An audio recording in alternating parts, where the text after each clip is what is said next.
to the UIAAA Connection podcast. GoFan and VNN are proud to be the exclusive sponsor of the UIAAA Connection. Now a combined company, GoFan and VNN provide a seamless integration for digital ticketing and athletic websites. Direct your fans to one place for all your athletic events, communications, and tickets to home and away games. Thank you to GoFan and VNN for their exclusive sponsorship of the UIAAA Connection. Welcome back to another edition of the UIAAA Connection. I'm your host, Mark Hutch Hunter. Today we have as our special guest, Mitch Arquette, Certified Athletic Administrator, and the District Athletic Administrator for Ogden Schools in Ogden, Utah. Welcome to the podcast, Mitch. And I've lost your face. There you are. Okay. Welcome to the podcast. Let's have you begin by sharing with our audience here in Utah and across the country and the world where you grew up, where you went to college, your first job, some of your background. Yeah, so I grew up here in northern Utah in Davis County, Davisville. I'm the oldest of three boys. My parents moved here about 40 years ago and haven't left since. I played all sorts of sports growing up: basketball, soccer, baseball, and football. Gravitated towards basketball and football primarily. Growing up, we had all sorts of types of jobs: mowing lawns, was a paper boy for a number of years. I was an official for city rec leagues in high school. In high school, I played basketball and football. Tried out for the wrestling team, but fortunately, the basketball team saved me heavyweights for a few years, and then served in LDS mission for 2 years after high school in France.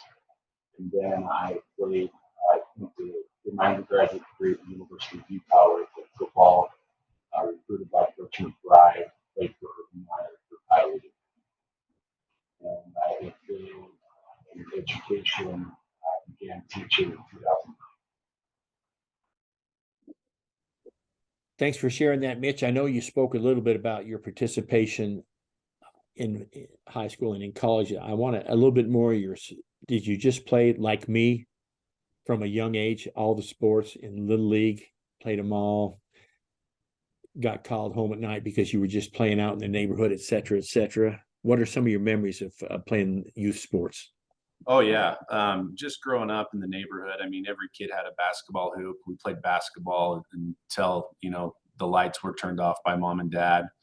When the fields didn't have lights, we were chased home. I lived next to a local elementary, so we could go and play, baseball and kickball and football at all hours.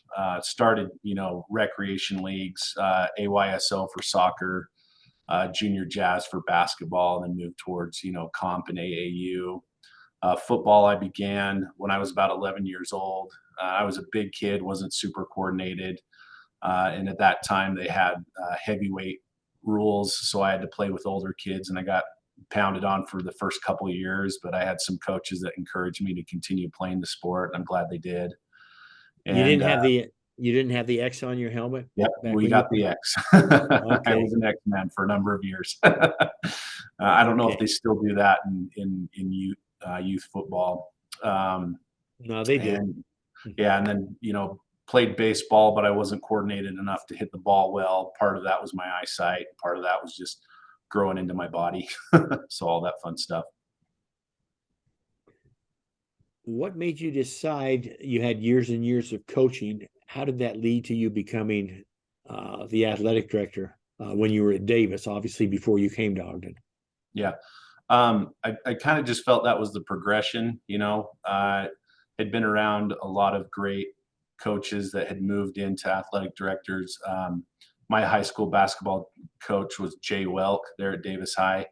And Jay moved on to become the athletic director there for a number of years. So I kind of saw that progression. And then when I went back to coach as the head football coach at Davis High, the AD there, her name was Miley Zachman, and Miley had encouraged me to, start with the LTI courses, with the NIAAA, and just kind of familiarize myself with the administrative duties. And once you become a head coach, a lot of what you're doing is administration, and that was kind of what I liked. I liked the organization. I liked putting together a team, and seeing how that all fit. Talk about the mentors you had in your life: parents, teachers, coaches, people that had big influence on where you are today. Yeah, my parents were very encouraging to pursue our passions. They taught us how to work hard from a young age. Didn't really stress one field or the other.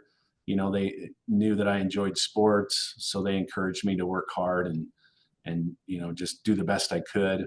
In terms of mentors, youth coaches, one of my childhood friends, his dad's name was Max Bessinger, and Max really, pushed me to continue to, play basketball and play baseball and work hard. And then when I moved on to football, the youth coach there was Ken Fowler.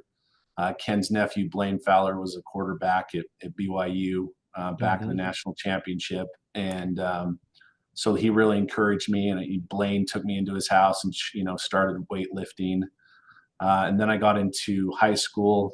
Jim Dixon was my football coach, and Jay Welk was my basketball coach, and I really looked up to them. In terms of teachers, there's so many that I could name. It would probably take the rest of the podcast episode.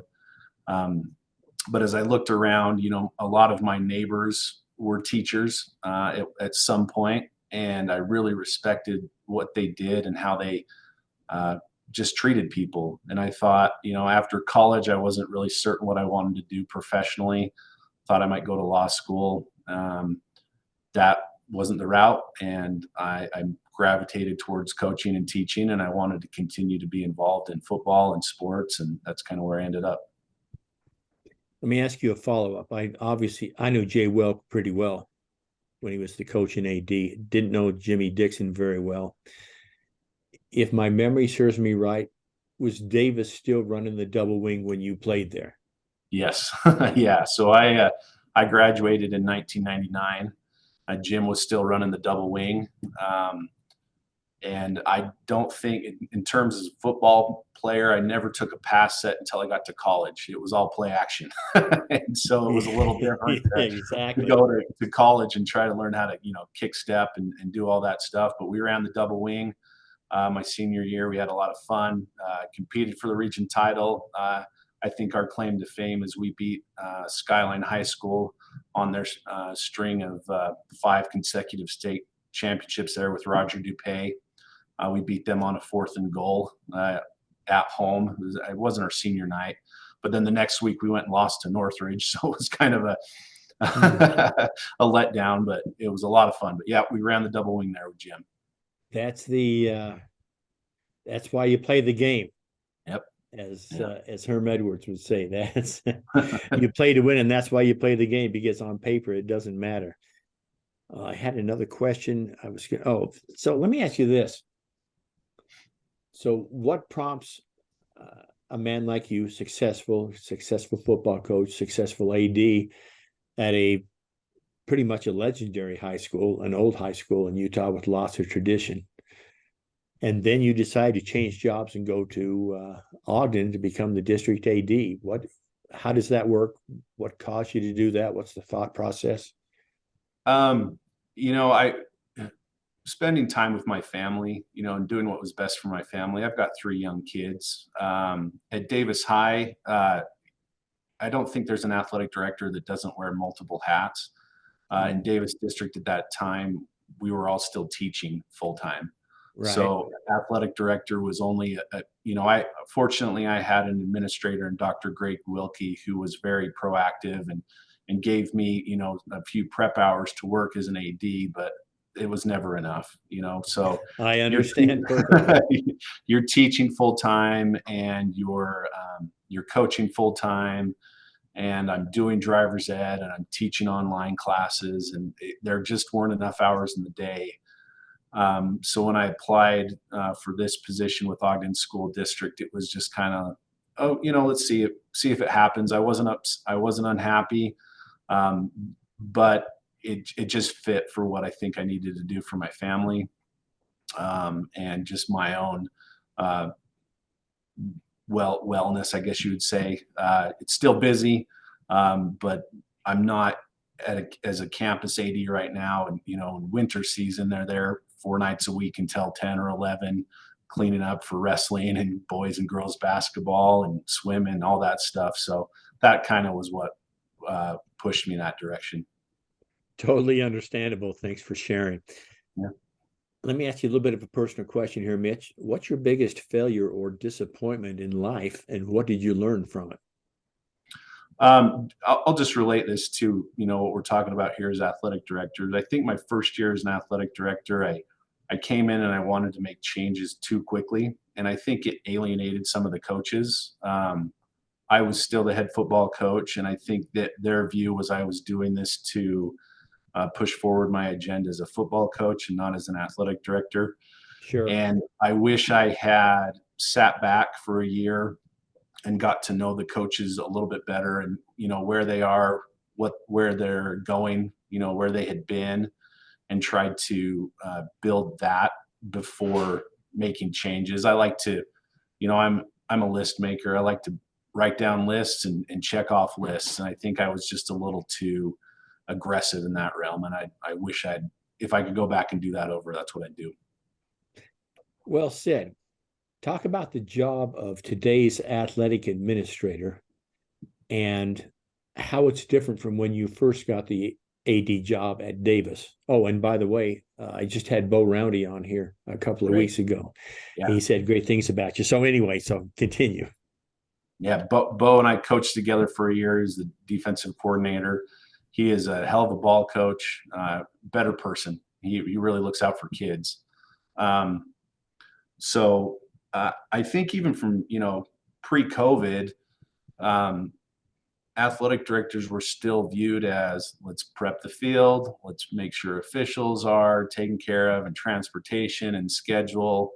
And then COVID hit, and then we had to learn how to run, our risk management, keep everyone healthy, and move to online ticket sales and, seating charts, and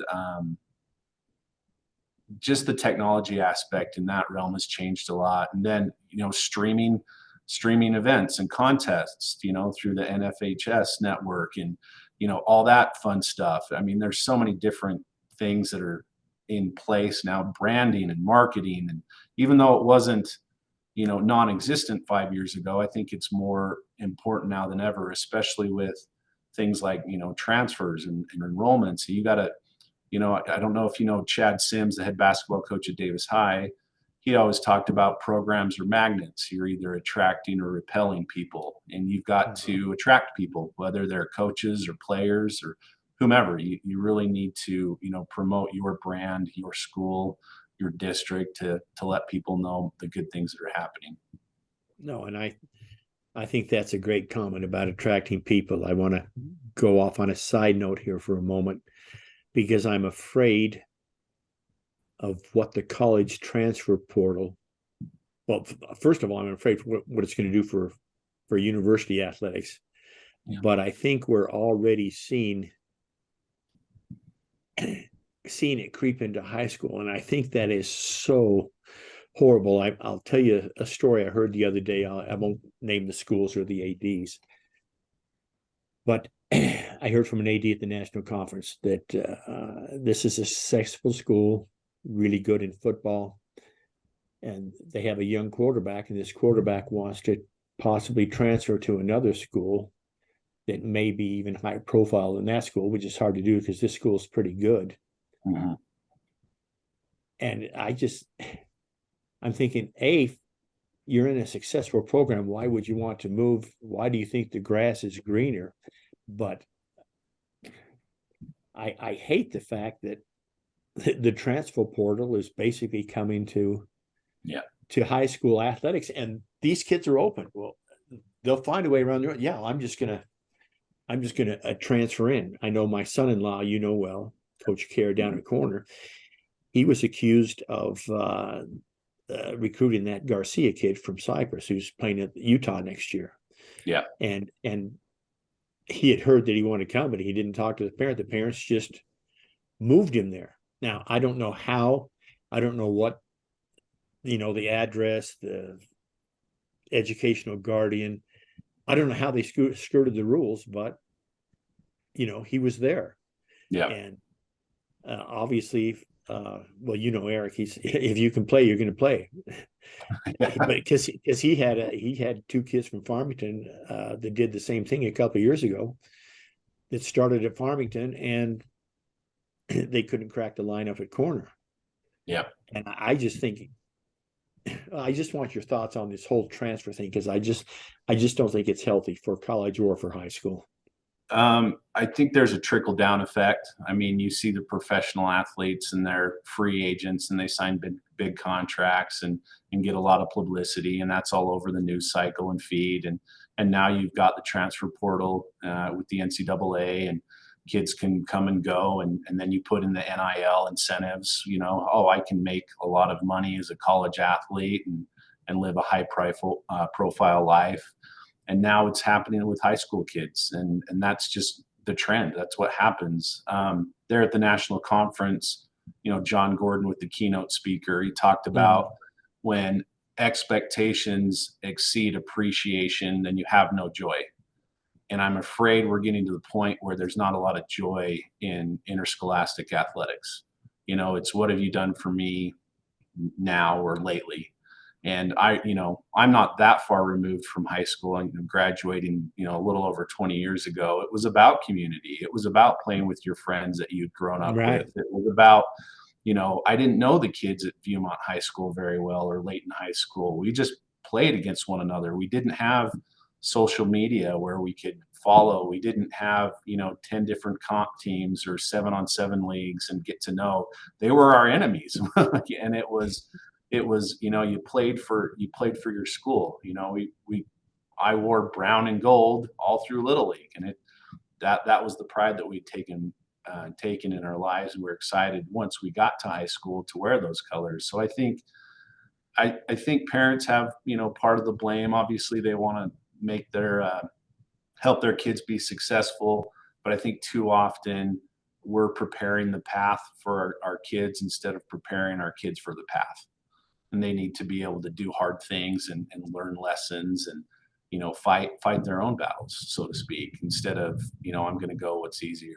And that's not to say that transferring is easy, because like you mentioned, those two boys from Farmington that had gone down Right. to Corner Canyon. I mean, hey, they show up thinking they're going to be the stars, and lo and behold, they weren't. And that's just kind of the way it is. So there's some good and some bad. Yeah, well said. Thanks for sharing that. Let's talk for a moment about your journey with the UIAAA.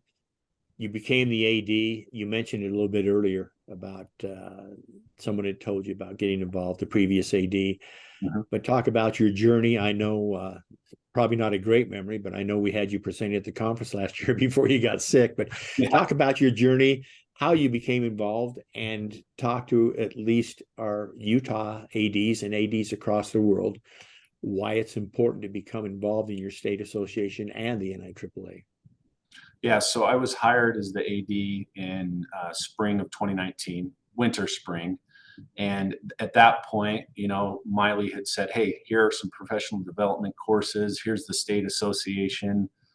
They've helped me a lot in just understanding kind of the number of the facets of being an athletic director. So I remember enrolling for the first couple of courses there and taking some at the state conference in 2019. And then again in the summer there in August, went to my first national conference there in DC at the National Harbor, and, just continued to make connections with the ADs across the state. I think in the state of Utah, it's a pretty tight knit group. Everyone knows one another and looks out for one another. And I was able to do the mentor cohort with the NIAAA, and Trevor Wilson was one of the instructors, and I got to know Trevor really well. He was helpful, and just continuing to push towards, the certification with the CAA. and just building those classes. I mean, there's so many different opportunities to learn. Recently having taken that 790 class that you're the instructor with, and getting involved in teaching at the state level, going to the state conferences and national conferences. I'm fortunate that our superintendent and previous administrators have been very supportive and said, hey, this is the way for you to do your job better, and be as involved as you can. And so I've really enjoyed it. Getting to know you better. It's a lot of fun. There's a fraternity that I don't think exists in other professions that does with athletic directors. I think that's well said. And I talk always on this podcast about the NIAAA family. And I think we've developed that in Utah to a point, the UIAAA family. And I think it's different. And I think what even people that listen to this podcast probably still don't understand is it's so different being an AD than a coach. And I've said this multiple times before, you go to a football conference and you're going to have, let's say it was Jimmy Johnson back in his day. Well, he's going to stand up and he's going to tell you about 10% of the details about what makes his offense run. And everybody's just writing it down and getting all that stuff down. When you're an AD, I mean, they'll answer any of your questions. They'll share handbooks. You find that at our conference. You find that at the national conference. And I think there's a camaraderie and an identity that you don't get as a coach. So I think obviously we're proud of that. And so thank you for bringing that up. Let me ask you, what's one common myth about being an athletic administrator that you'd like to debunk? I would say that we're one-dimensional, or that we're unprofessional in terms of, there's a lot to learn. There's a lot of continuing education, even the certifications through the NIAAA. I've taken, I think, close to 20 courses now. I think I did my 18th at the national conference, and I'm still learning. There's so much that the longer I'm an athletic director, the more I learn that I don't know. And there's so many different things. I mean, I wrote a list, websites, fundraising, district and state policies, eligibility, transfer, scheduling, professional development, booster clubs, Title IX, risk management, branding and marketing, mentoring, coaching and player recruiting, emergency action plans, facilities management. I mean, there's so many different, and I'm sure I've missed a half dozen or more. So I think, a lot of times people just believe that we're former coaches that got out of coaching for whatever reason, but there are really so many different things. And like you said, you go to a football conference, coaches share a little bit of their scheme, but athletic directors, they open up the whole playbook. They want you to be successful. They've been in your shoes. They've been yelled at by parents, or had struggles with a coach, or screwed up scheduling. I remember at Davis, when we were doing the online ticketing sale, I had typed a code wrong for the parents to get early access, and that was a disaster. And I remember having, a conversation with another AD, and he said, hey, you're going to make errors, just forget it, move on, and try not to do it again. Similar to sports, you have a bad play or a bad quarter, you just try and learn from it, move forward.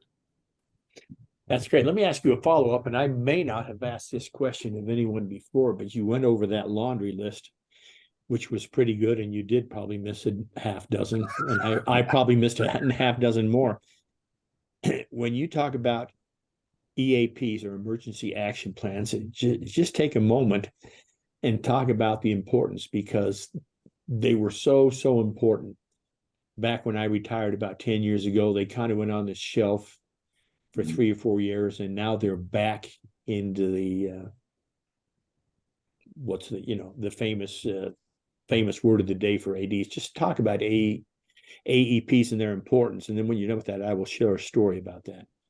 Well, specifically in our state, with the school safety monies that have been passed, and just the requirements that each school district has to be current, you need to be prepared for an incident, whether that's there's technological, there's human, and there's natural. So whether there's a technological issue that's causing, unsafe conditions, or it's weather. I wouldn't be the first coach that's had to delay a football game because of lightning. And what happens? How do we get people off the field? Where do we send them? Do we send them to our cars? Can we send them into the school gym? How do we do so orderly? I remember coaching at a game. We had an official whose pacemaker went out. And, if we had not had an ambulance on site and EMT ready to go, it could have been, a really scary situation. So I think the more that you can think through the different events that could possibly happen, I've taken a few of the FEMA courses just to be on track, understanding ICS and incident command systems. There's all that different stuff. And that's now part of my job at the district is, hey, let's be prepared. Let's have a plan. And obviously none of the plans are going to go right, but if they don't all go wrong, you can prevent people from getting hurt and situations from escalating. Yeah, great story. Let me just share this as an interesting sideline. I can remember when I was still at Jordan High and I went to my principal at the time, we had these ICS people come in, incident command, and she said, okay, well, we want to do this. And so we followed the plan. How are we going to do it? What hallways, where do you go, etc., all that kind of stuff. And then she writes down, okay, so she's the principal, so she can't be she needs to be one that is reported to so she can make the decisions. But the second in command is the person that's got to coordinate all that. She puts down this VP into that system. And I said, is that really who you want? Well, she said, well, it's administration. We should have the person. I said, okay, I understand what you're saying from a school district point of view, that it should be maybe an assistant principal. I said, if this actually happens, is that the person you want to control? And she said, well, no, if it actually happened, I don't think I said, well, then who do you want? She said, well, I want you or Coach so-and-so because it's not going to, it's not going to be as you've been there. You're used to that kind of pressure. And I think that's important. So thanks so much for sharing that. And I will also throw in a plug for making sure schools have AEDs. There's no reason not to have them now. I only say that because I remember in my last years at Jordan High, we still didn't have AEDs at the school. This is the late 2000s, before it was 2010. I wrote a letter and washed my hands and said, great, we don't have AEDs. Do you understand when a person dies at Jordan High and we can't revive them because we don't have an AED, that you've been informed and it's not my fault? So we had them within 3 months. Then the issue I had was the one in the office area was locked up in the nurse's office. In the back part of the office. And I said to them, that's great, we have one. How are we going to get that if someone needs it? Because the one down by me was right there next to the gym. It was obvious we had one at the other end. I said, we probably need more than 3 in that, but I digress. So anyway, it's important. Mitch, talk to us about what's the favorite part of your job. What was the favorite part of your job as a school AD? And now what's the favorite part of your job as a district AD?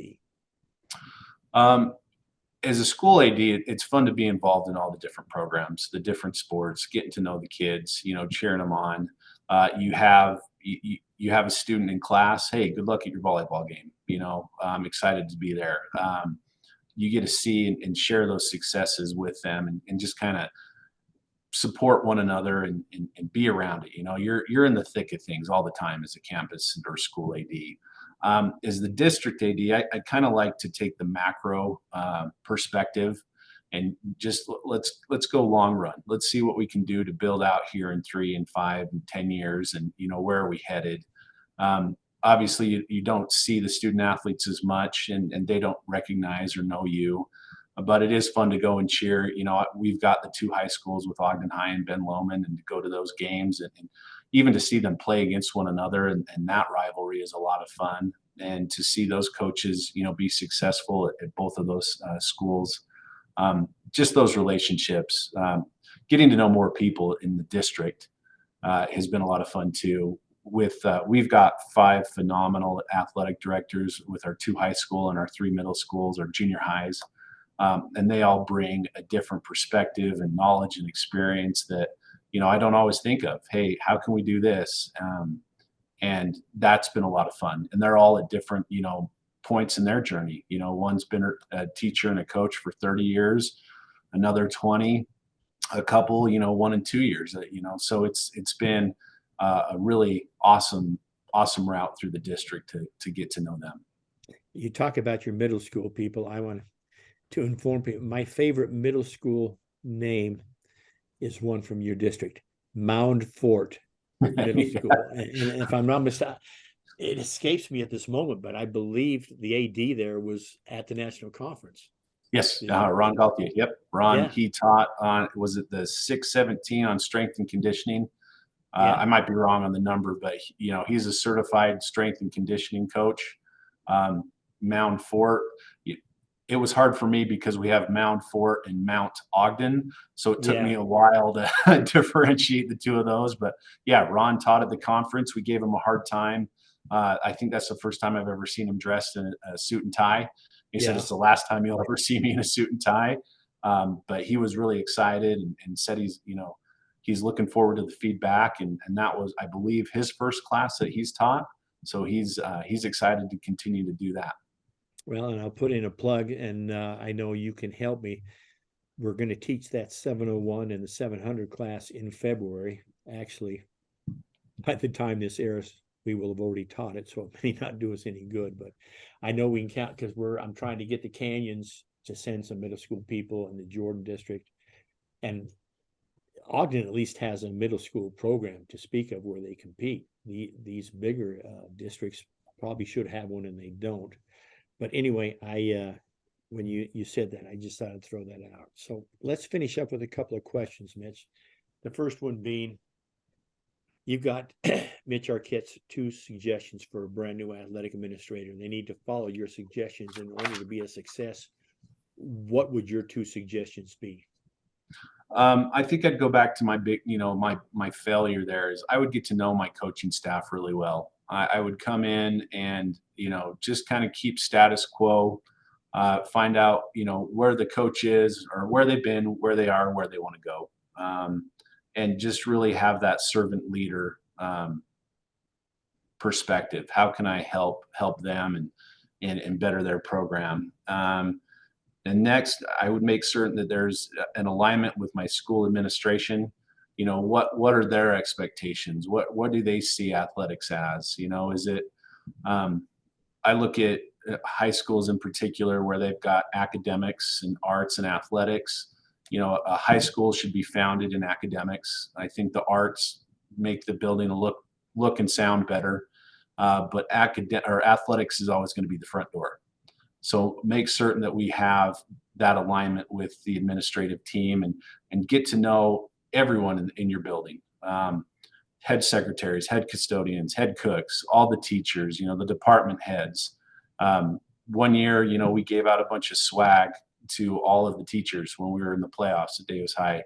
And, the next year they wanted more t-shirts and they were excited to wear them. They wore them on game days. And, we did that as an athletic department with multiple sports and, just build that community as best you can. Very, very good answers. And I think what you said about the arts and the athletics is so true. Yeah. And those arts people are important, but you said something that Big Rich always loves to say back when he was in Utah before he went to the NIAAA.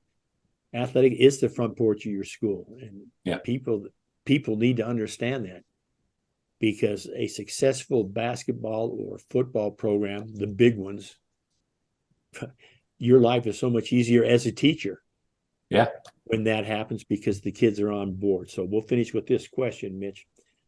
What question should I have asked you that I failed to ask? I really can't think of anything. I've really enjoyed our conversation. But yeah, as I read that earlier, I just I don't know. This covers a lot of it. All right. Well, perfect. On that note, that ends this edition of the UIAAA Connection. Again, our special guest today has been Mitch Arquette, Certified Athletic Administrator and the Director of Athletics for the Ogden School District. Mitch, thanks so much for being on the program today. Thanks for having me this morning. For our listeners, we hope you tune in again next week for another edition of the UIAAA Connection.